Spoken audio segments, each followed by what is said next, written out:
documents qu'on les remette aux ayants droit. Mais pas à n'importe qui. Très bien, oui, Abdoulaye, avant de parler politique. Certains députés, en tout cas certaines personnes, ont fait ce trafic-là. Par où, moi, je pourrais passer excellence pour obtenir un passeport diplomatique. Parce que j'en cherche, je voudrais véritablement visiter le monde, muni de mon passeport diplomatique, mais je ne trouve pas justement le canevas pour y arriver. Et je suis sûr et certain que Néné, si jamais j'obtenais un passeport diplomatique, il fera tout pour enlever ma photo et mettre la sienne. Mais quoi qu'il en soit, vous avez parfaitement raison, et cette Assemblée nationale, j'allais dire cette 13e législature, je dis, a le devoir de redorer le blason. Parce qu'en réalité, je suis sûr et certain qu'il y a beaucoup plus de députés justes, de députés engagés, de députés citoyens, de députés patriotiques dans cette Assemblée nationale, par rapport au nombre de députés, en tout cas, qui sont aujourd'hui pointés du doigt. C'est des pères de famille, c'est des mères de famille, c'est des jeunes femmes, c'est des etc., qui sont dans cette Assemblée nationale. Donc, tous, ils doivent faire bloc, qu'ils soient de l'opposition ou qu'ils soient du pouvoir, et qu'ils soient non alignés ou qu'ils soient quoi que ce soit, ils ont l'obligation aujourd'hui de faire bloc pour dire que nous devons véritablement peindre à nouveau l'Assemblée nationale de sa couleur toute blanche. Pourquoi? Parce qu'en réalité, c'est dans cette Assemblée nationale qu'on a vu un vice-président accuser certains députés de trafic d'engrais. C'est dans cette Assemblée nationale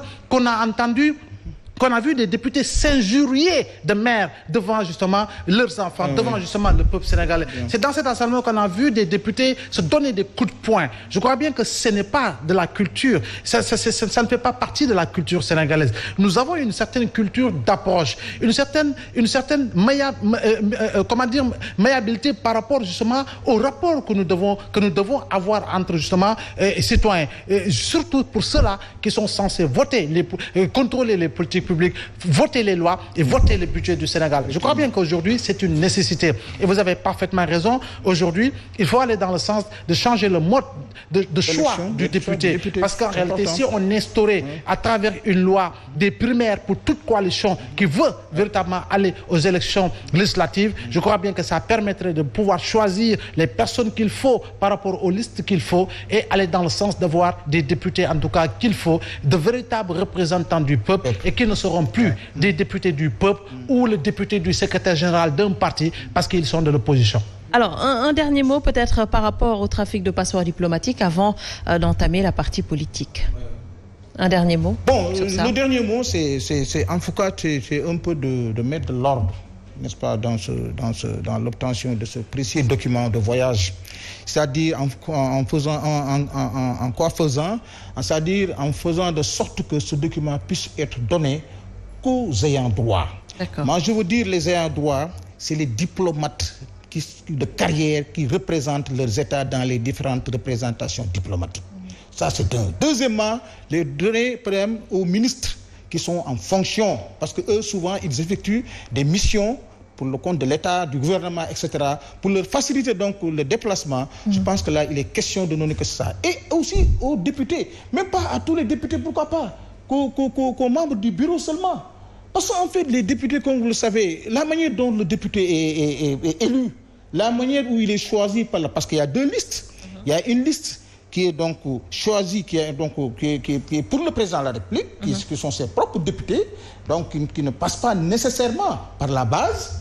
Et il y a une autre liste qui est choisie, en tout cas par la base elle-même, qui est investie par la base.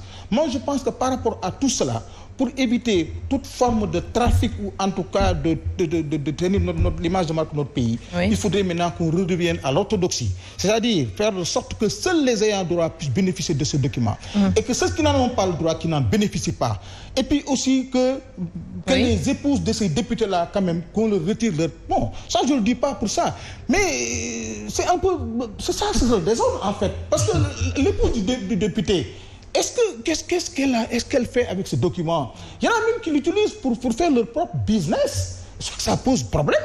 Parce que nous, on est respectés, on est vu, ou en tout cas, on est jugé à travers ce que nous représentons à l'étranger, dans les pays étrangers.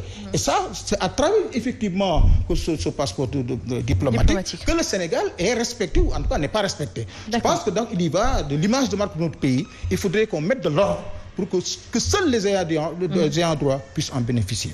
Alors, nous sommes à quelques mois justement des élections locales.